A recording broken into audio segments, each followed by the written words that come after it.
Pada suatu hari Rasulullah SAW ditemui oleh malaikat Jibril.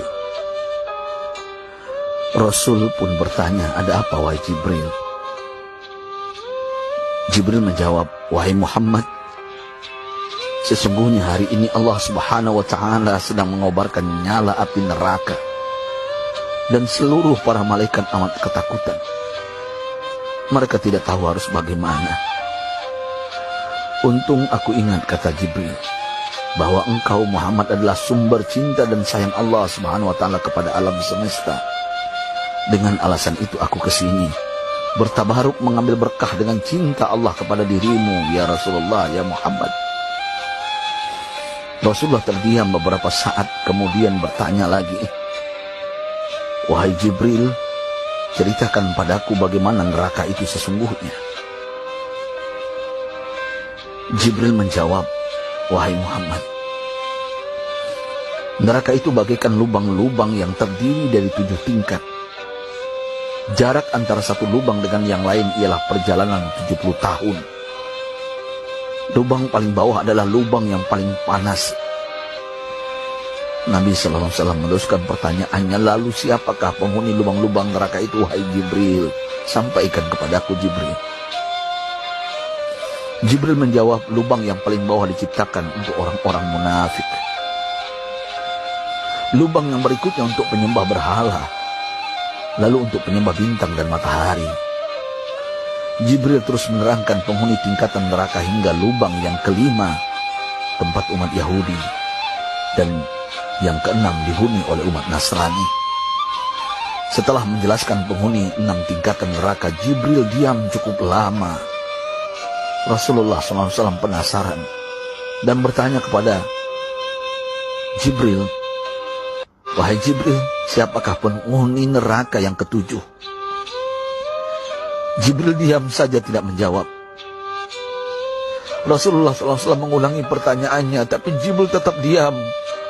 Rasulullah tambah penasaran dan mendesak Jibril agar dijawab pertanyaannya.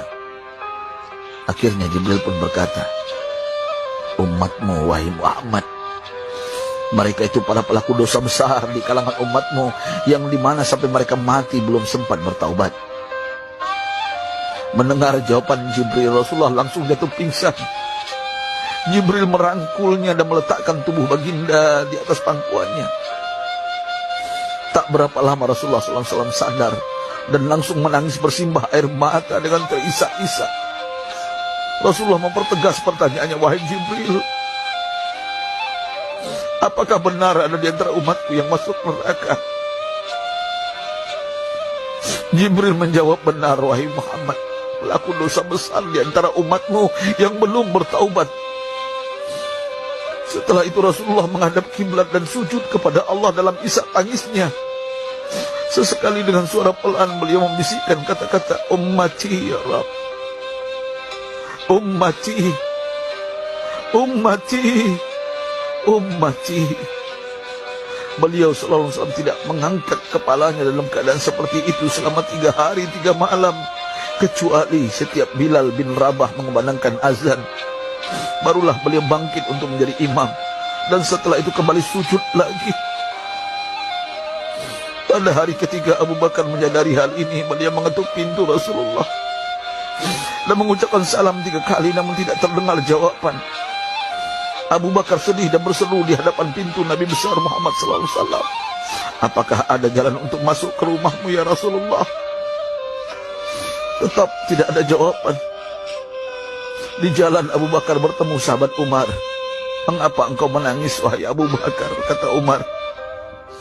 Abu Bakar menceritakan keadaan Rasulullah SAW. Maka Umar pun melangkah menuju rumah Rasulullah dan terjadilah hal yang sama. Umar pun pulang dan menangis. Di jalan Umar bertemu sahabat Salman Al-Farisi. Dengan terisak Umar bercerita kepada Salman hingga membuat dia amat sedih, namun tidak berani mengulangi hal yang sama. Salman melangkah menuju rumah Fatimah radhiyallahu anha dan menceritakan hal itu. Setengah berlari Fatimah menuju rumah ayah tercinta dan mengetuk pintu sambil mengucapkan salam. Mendengar suara lembut putri tercinta, sejuklah dada Rasulullah. Beliau bangkit dari sujud dan membuka pintu. Alangkah terkejutnya Fatimah melihat Rasulullah, ayah tercinta, amat kurus dan pucat. Fatimah memeluknya lalu menangis. Wahai ayah, apa yang terjadi? Mengapa engkau amat sedih seperti ini?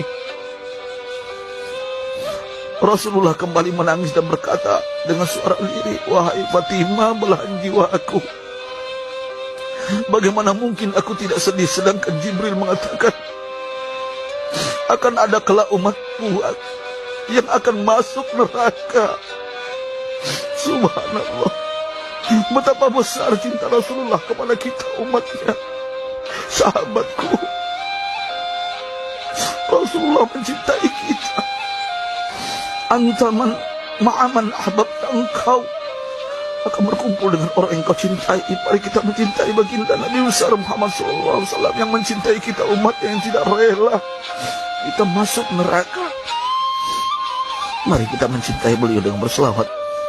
Sahabatku, sampaikan, Rasul mengajarkan kepada kita, man dalla ala khairin falau mislu ajri fa'ilin. Siapa yang menunjukkan kepada kebaikan, maka dia akan mendapatkan pahala seperti orang yang mengerjakannya. Mudah-mudahan ini menjadi pahala jariah bagi kita.